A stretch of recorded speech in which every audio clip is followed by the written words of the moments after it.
اليوم في العمل المستمر دون كلالة أو ملل.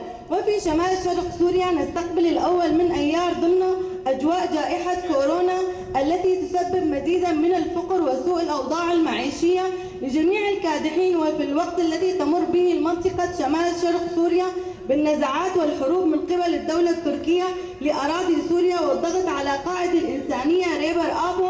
وبهذا العمل فهي المسؤولة الأولى عن أوضاع أغلبية الكادحين بسبب الاحتلال مناطقها مثل عفرين وجريس بي وسريكانية. وبهذه المناسبة ندين جميع الأعمال الإجرامية التي تقوم بها الفاشية التركية وممارساتها الوحشية على القائد الحركة العمالية عبد الله أوجلان.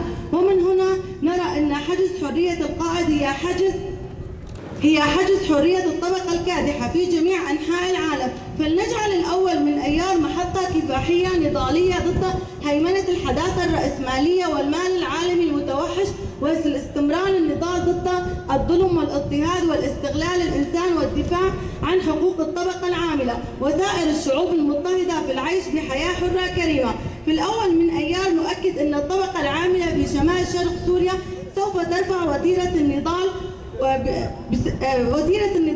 نحو الديمقراطية وبناء مجتمع ديمقراطي حر وإيكولوجي. عاش الأول من أيار، عاشت الطبقة الكادحة، الحرية للقائد أوجلان.